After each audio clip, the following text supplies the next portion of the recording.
So this is my Azami Lady of Scrolls commander deck, and while there are still a few commander decks in our collection that we haven't done a video primer of, I think it's time to go back and do a redux of some of my older videos, just because some of them are upwards of 2 years old, and the lists have changed significantly since then, either because I've decided to take the deck in a different direction, or there's just been some sweet new prints in Innistrad or Mirrodin block, and I've been able to add those cards to my deck. So there are some decks that I've had around for quite a while. Sometimes I build a deck and then get bored of it and decide to retire it, but Azami is one of these decks that I've had since the very beginning. This was the first EDH deck that I built when I discovered the format. I was always drawn to wizards. I played tribal wizards in Standard back in Odyssey before there really was a wizard tribal, so this is something that I was immediately drawn to. I did not realize when I built this deck that it was one of the most hated and most powerful commanders, but you know, I'm gonna stick with it because this is one of my most one of the funnest archetypes in my opinion. So Azami, she's pretty busted. She's mono blue. Blue is fantastic in Commander, as we all know, and she just happens to have access to some crazy card draw and some pretty busted combos. So this is a good deck for you if you like playing blue, but not necessarily a non-creature blue deck, because this is a deck which does take advantage of the wizard tribal heavily, so it doesn't just play Azami as sort of a figurehead to draw a couple cards. It actually is a very wizard-heavy deck. And it's a good deck if you just like to win out very quickly, because it is a strong combo deck. It is the kind of deck that you will end up playing Arch Enemy with a lot, because people will look at Azami and know that she is capable of ending the game very quickly. So you will have to defend your board position very carefully if you expect to win with her. The cool thing about this deck is if you're really worried about it drawing too much ire, you can always swap out Azami for one of the other legendary creatures in your deck, and it becomes a little more fair. So I'll take you through this Azami deck again. This time you'll get to see all the new changes I've made since the last time I did the video, and yeah, let me know what you think. So first I'm going to go through the creatures in this deck, and here's how the mana curve looks. As you can see, it is a very low mana curve for a commander deck. This sort of comes naturally for wizards because they're usually small little human or merfolk or fairy dorks with cool abilities. So wizards are sort of naturally cheap, and the best ones are going to cost, you know, 2, 3, or 4 mana. But this is also by design because this deck is meant to go off fairly early. I want to have at least 2, hopefully 3 wizards out by the time I cast Azami, so I can start getting some good value out of her right away. So cheap wizards are crucial. Basically, if anything costs more than 3 mana, it really needs to do something spectacular, because this deck is not meant to wait until the late game to go off. It's meant to win fairly early. So most of these wizards are utility creatures, obviously, so they can do something other than just tap to draw cards. Most of them can tap for mana, or get me some spells, or counter spells, or bounce permanents, or something like that. So I'll take you through these creatures and you'll see which wizards made the cut. So the first creature I'll look at is Azami herself. She costs 5 mana, which is quite a lot for a general. She's going to be pretty hard to recast if she gets killed, and I have to pay 7 or 9 mana for her. But her ability is just so incredibly good. So tap a wizard to draw a card. So if I have her out for 1 turn and I untap with her, then I'm probably just going to win, because I'm going to be picking up so much card advantage, and I'll be able to keep her alive with all the counter spells and stuff I'll be drawing. So the entire game plan for the first part of the game is getting enough mana to cast her, having enough wizards in play to abuse her, and hopefully having some way to protect her before I can untap and then start to do crazy things. So yeah, she's not much of a combat creature, obviously, but she's there to generate insane amounts of card advantage and produce some pretty nasty combos as well.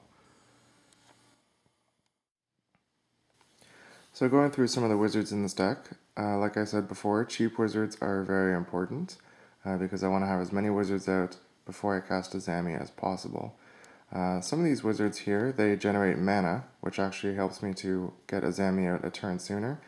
Usually, commander decks can't really make room for mana dorks like Llanowar Elves or Birds of Paradise or whatever. But because this is a tribal deck where these wizards do more than just tap for mana, I think they're actually pretty strong. So even though I've only got, about 20 wizards in the deck, these guys are good enough to make the cut, in my opinion. So Sea Scryer, just a boring 1/1 for 2 that taps for mana. Deranged Assistant, basically the same deal. Unfortunately, his mill ability is actually not that helpful because I don't have many ways to get my cards back from the graveyard. So if I mill a Mind Over Matter or Palinchron, then I can't really get a card like that back. But he still taps for mana, and he's a 2-drop, so that's handy. And then Stony Brook Banneret, pretty straightforward. He makes my wizards cost 1 less, so he's even better than the other guys because I'm probably going to be casting more than 1 wizard a turn. These next wizards all have the ability to counter spells. Countering spells is probably the best thing that blue can do in Commander, because you can stop anything with a counter spell. Especially when you've got a general like Azami and everyone's going to be gunning for you. It's nice to be able to protect your wizards and yourself by being able to counter everyone's spells. So a lot of wizards have counter spell abilities, so we can afford to be pretty choosy here. Matter of Frost is probably the best 1-drop you can get for this deck. His ability in a deck that draws 1,000,000 cards and has only blue cards is going to be pretty close to a hard counter spell. So a 1-drop wizard and pay 2 to sacrifice him to counter a spell, that's pretty damn good. Void Mage Prodigy, a pretty obvious choice. He's a 2-drop, you can sacrifice wizards to counter spells. Willbender, this guy's always a favorite in EDH, so he can redirect spells and abilities if you play him face down. You can play him face up for 2 mana if all you need is a cheap wizard. Urte, Wizard Adept. This guy is a 1/1 for 4, actually 3. And like I said, anything that costs a lot of mana needs to have a pretty good effect. So tapping 4 mana a turn is a lot, but having access to a counter spell every single turn is pretty nasty. Glenalendra Archmage. This is a really strong card in this deck because you get access to 2 negates on a 4-mana creature. So anything that costs more than 3, like I said, it better be pretty good, and this thing definitely fits the bill. And Patron Wizard, probably the nastiest wizard in the deck. This is the kind of card where if you drop this guy on turn 3, a lot of people will just want to scoop because it's not fun to play against Patron Wizard in a deck that's just full of wizards. So Patron Wizard can just single-handedly win the game, even if you just got 1 or 2 more wizards. If you can drop this guy early, then your opponent will just have nothing they can do. So yeah, he is absolutely nasty, and you should all be happy that he is not legendary. Next we have some wizards that bounce permanents. So Venser, Shaper's Savant. This guy can bounce spells or permanents, which is pretty handy. He's very versatile, and Flash is just an amazing ability to have on a blue creature in this deck, because this deck loves to tap out during its main phase to drop lots of wizards and stuff, but it runs so many counter spells that it also likes to keep mana open. So having a wizard with Flash is very handy because it means you don't necessarily have to use your main phase. Temporal Adept. This is kind of a strange choice. I don't see it in a lot of lists. I think the problem is that it's so mana intensive. She costs 3 to cast and then 3 to use her ability every turn. But once you get her going, once you have her out and she's got through her summoning sickness and you've got 3 mana open, she can just dominate a board, making sure that whatever the most troublesome permanent is, she can keep it off the table. So blue is pretty bad at, destroying creatures and enchantments or artifacts that your opponents are keeping you down with, but the ability to boomerang stuff as blue is one way to get troublesome permanents out of the way. And then Surge Spanner. This guy is just really nasty in this deck because obviously you have a general that makes it easy for him to tap. So yeah, tap him to draw a card with Azami, and then you can pay 2 to bounce stuff. This guy can actually draw your deck if you happen to have infinite mana too, so that sometimes happens. Next we have some wizards that help you get some extra mileage out of your instants and sorceries. So Snapcaster Mage, this is a recent addition from Innistrad block, and yeah, he's pretty well known. He comes into play and gives one of your instants or sorceries flashback. And as I just said, any wizard with flash is excellent in this deck. Sometimes I just drop this guy as a end of turn creature so I can draw more cards when I untap and cast Azami. But he's going to get me some extra mileage out of my counter magic, or maybe something like Fabricate or long-term plans.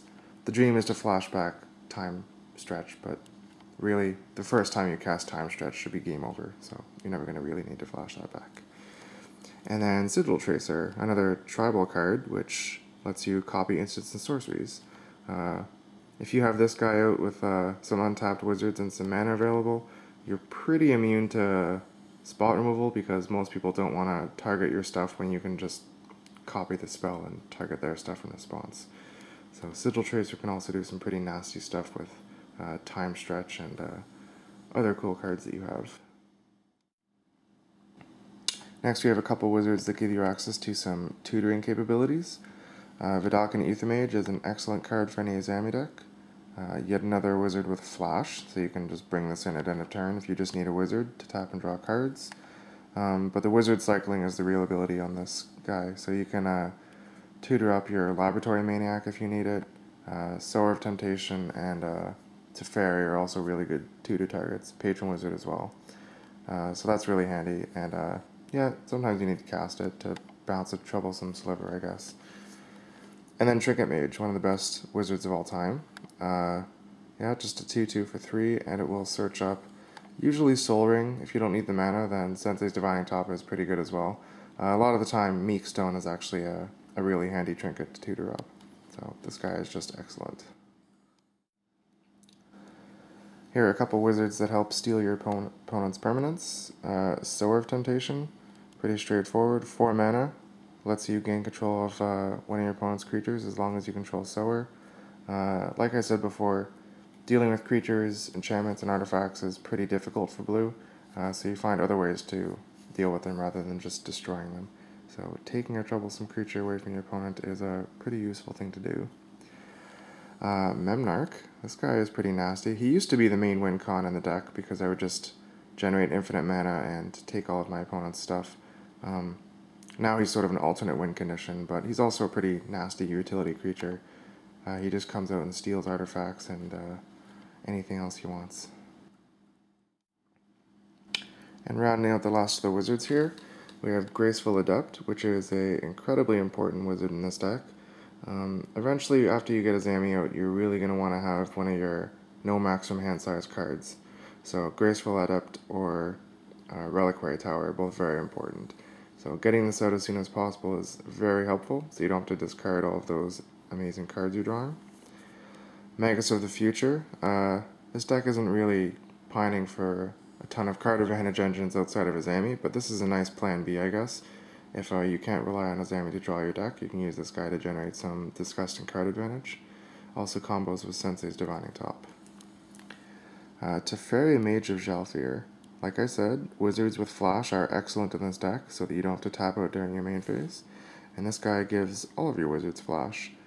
He also gives you dominance over the counter spell department, so no one's going to try and counter your stuff because they can't, and you can counter everything you want. So he's just excellent. One of the few wizards that's actually worth paying 5 mana for. And Laboratory Maniac, one of these new treats that we got from Innistrad. This guy has become the main win condition in this deck. As you can see, he's basically made for Azami because Azami can draw its deck very easily.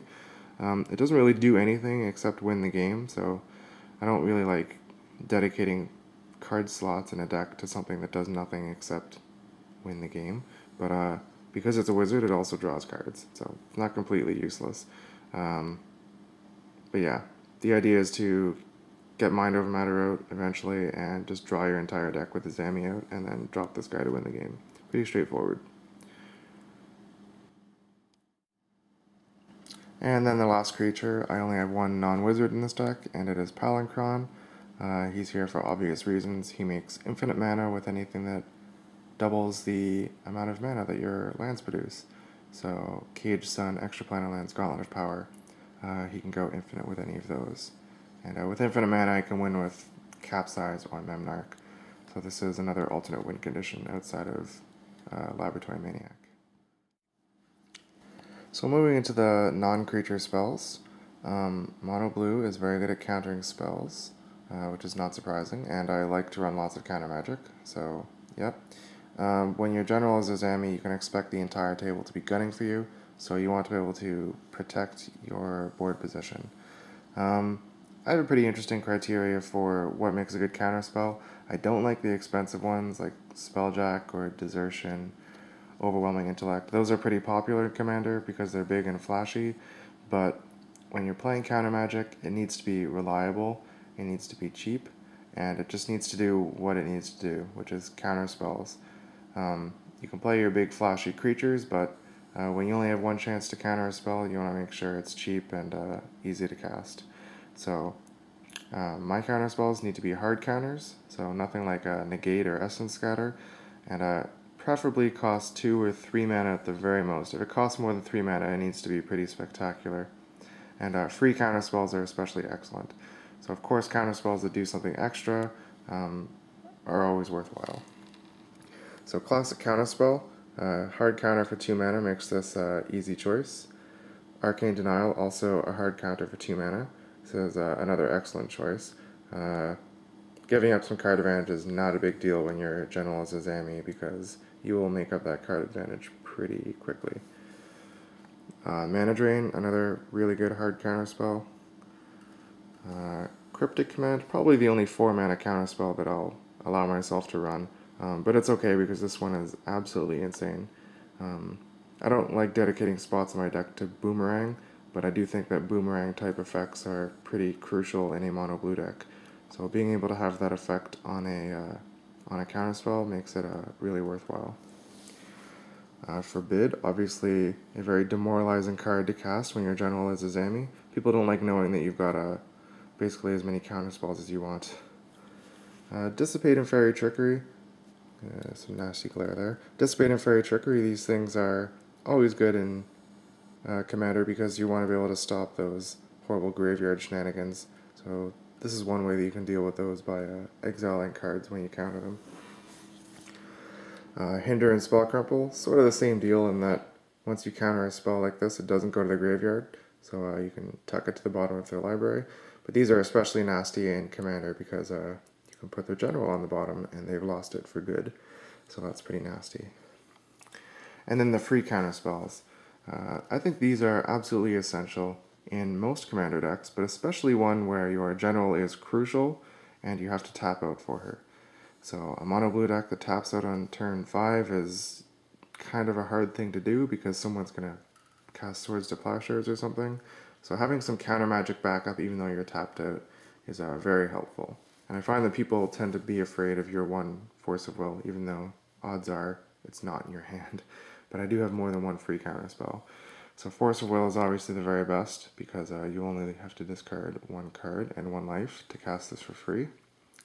Pact of Negation is also very excellent, as long as you don't forget to pay it on your upkeep, and someone doesn't strip mine you or something.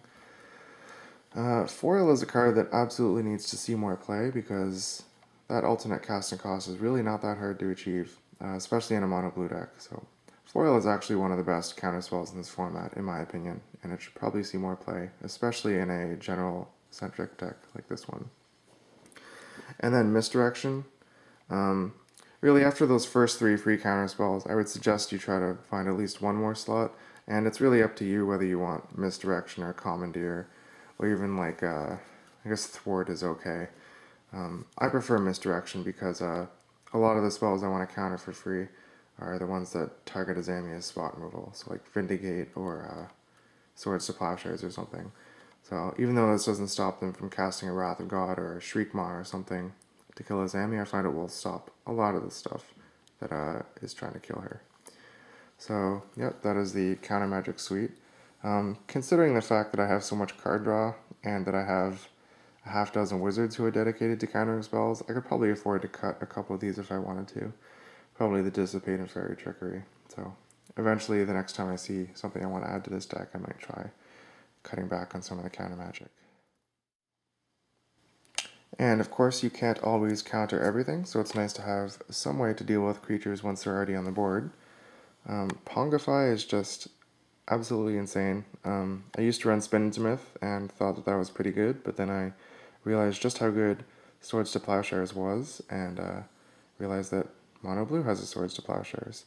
So yeah, giving them a 3/3 ape really doesn't mean anything in a 40 life format. So as long as you're clearing away a problem general or a dangerous utility creature, then it's absolutely worth it. Having that at instant speed for 1 mana is just insane.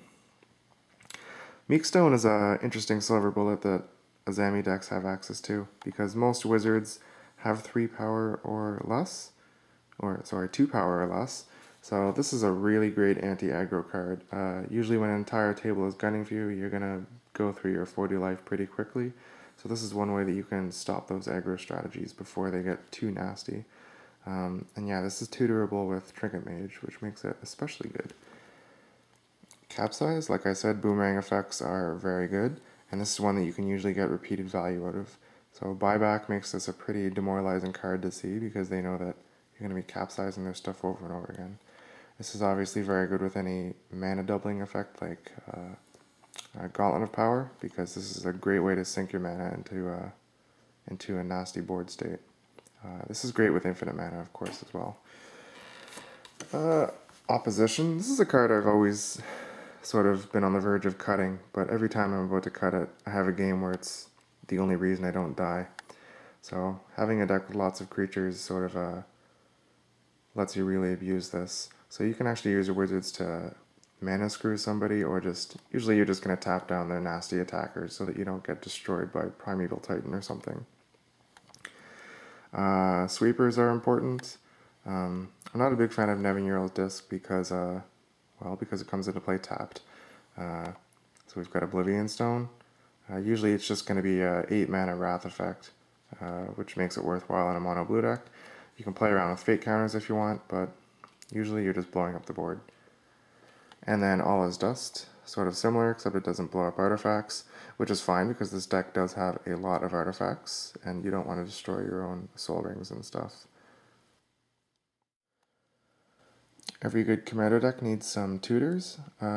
Blue doesn't have a ton of great tutors. It does have some select ones, but not as good as black, obviously. So we have Fabricate here. 3 mana lets you search your library for an artifact. Usually this is just going to go for a soul ring, so you can get that down on turn 4, which is still a pretty good ramp.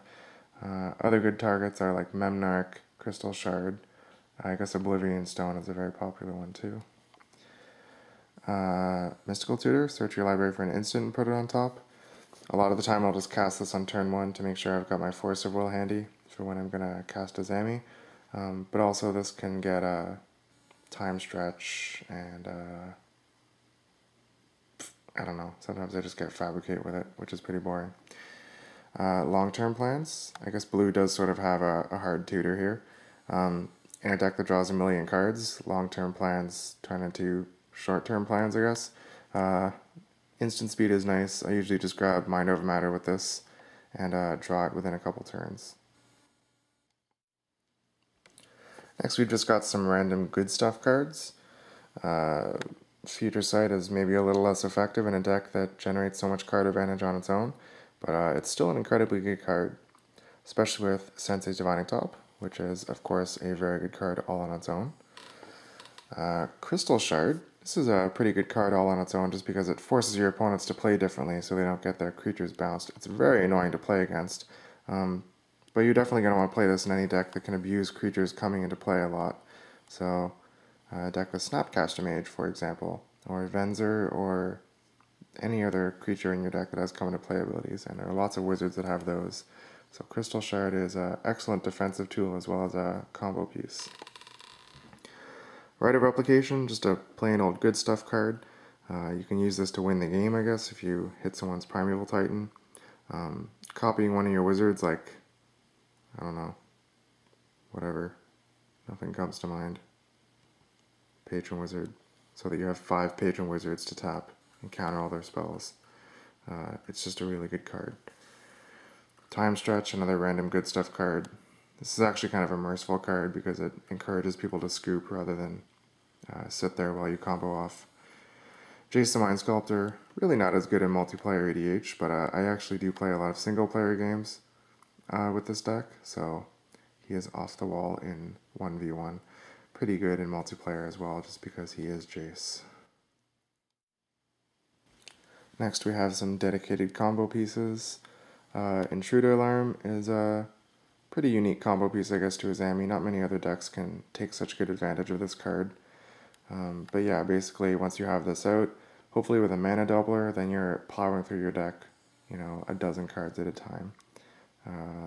It's also kind of a handy defensive piece, I guess. If your opponent just tapped down all their creatures, they might not have a way to untap them. But yeah, mostly you're just going to combo off with this card. Mind over Matter, you don't even have to try to combo with this. I always feel bad when I drop this and slot my deck into my graveyard and win instantly with Azami and Laboratory Maniac. But you're allowed to play with good cards sometimes, and this one is definitely broken. And next we've got a bit of mana ramp, all of it in artifact form, with the exception of those Mana Dork wizards you saw earlier. This deck really doesn't need to get too much beyond 5 mana. Once it gets to 5 mana, it casts Azami, and then she's going to help you get one of these mana doublers up here. So it's not really a mana heavy deck, but it loves having lots of mana, I guess, because then you can cycle through your deck very quickly. I guess it all depends on how quickly you find Mind Over Matter. If you have it in your opening hand, you don't really need to get past 6 mana. But if you're going to combo off, it helps to have a lot of mana. So first we have the Unholy Triumvirate of Broken Mana Rocks, Mana Crypt, Soul Ring, and Mana Vault. These are all going to help you get Azami out on turn 3, which is absolutely insane. Yep, they're pretty unfair. Sapphire Medallion. The medallions are really only good in a specific kind of deck. So a monocolor deck which intends on casting many spells in one turn, which is exactly the kind of deck this is. So when you're comboing off with an Intruder Alarm, for example, you're going to be going through your deck very quickly and casting a lot of wizards. So reducing the casting cost on those is very handy. And then we have the mana doubling artifacts. Yep, these are all just very, very good because it's nice to have insane amounts of mana when you're going through your deck with wizards and card draw. So yeah, Extraplanar Lens, Gauntlet of Power, and Cage Sun. People will try to tell you that Extraplanar Lens is no good because someone will destroy it and you'll lose your land. No, it's still good. I think I like running all 3 of these. Moving on to the mana base. When you're playing a monocolor deck, I kind of like to keep it to as many basic lands as possible, just because those Gauntlet of Powers and Extraplanar Lenses are so strong, you want to be able to actually take advantage of them once they come out. So I usually try to keep the basic land count to about 75% of my lands. So these are the non-basic lands which made the cut.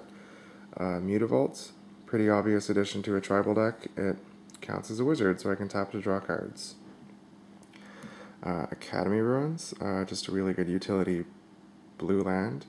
I'm not really going to break this, but it helps me keep my Soul Rings and Gauntlets of Power on the table, and stops me from decking myself if that becomes an issue. Somehow if the Laboratory Maniac thing goes horribly wrong. Strip Mine, because destroying lands is nice. It's nice to have some way in this deck to take care of lands.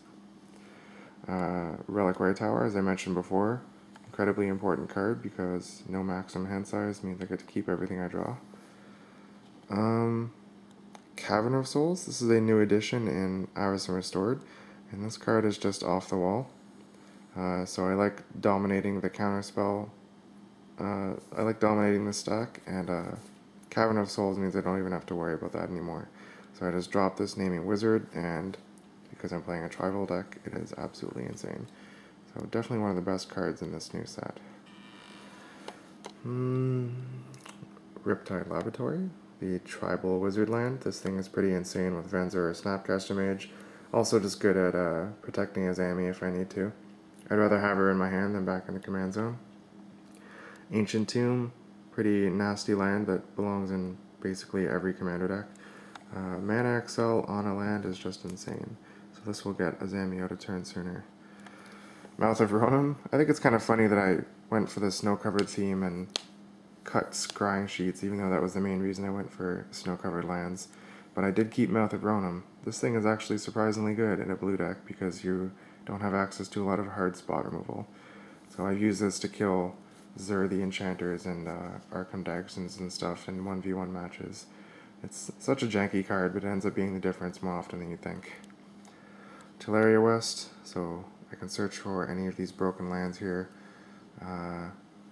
Also Pact of Negation. So usually I go for Pact of Negation, but I guess Reliquary Tower is my favorite target. And then Manamo School at Water's Edge. Basically another Mutavault, I guess, because it can untap Azami and give me another card. So, and rounding out the mana base, I have 29 snow-covered islands.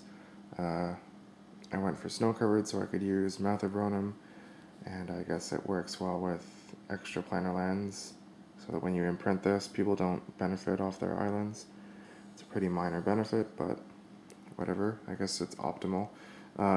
Yeah, I would like to have these in all my decks, but they're ridiculously expensive now, so that's a shame. Okay, so that is my Redux of the Azami deck.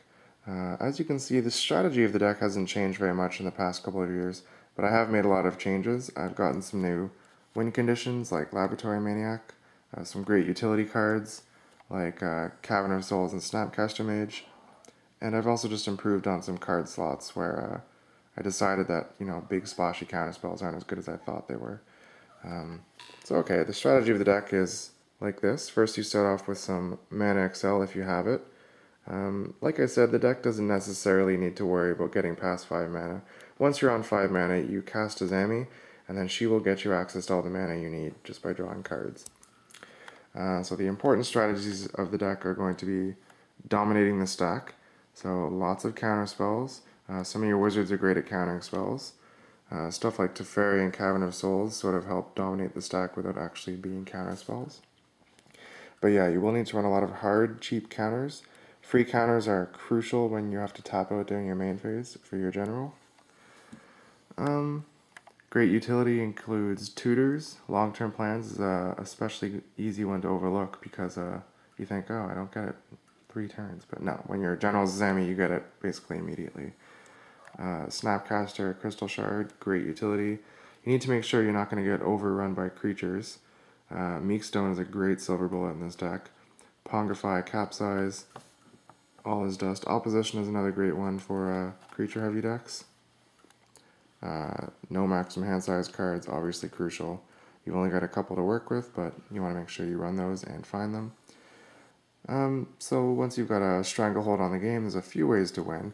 The easiest way is just go with the Laboratory Maniac win, because it's as simple as dropping Mind Over Matter once you find it, and getting Lab Maniac out. You can also pull that off with Intruder Alarm.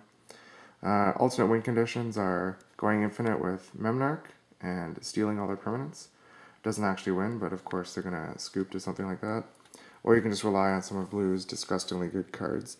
So something like Rite of Replication, Time Stretch, Jace the Mind Sculptor. These are cards that can just win the game on their own. So those are the kinds of things that you can win with if the Azami strategy just doesn't work out for whatever reason.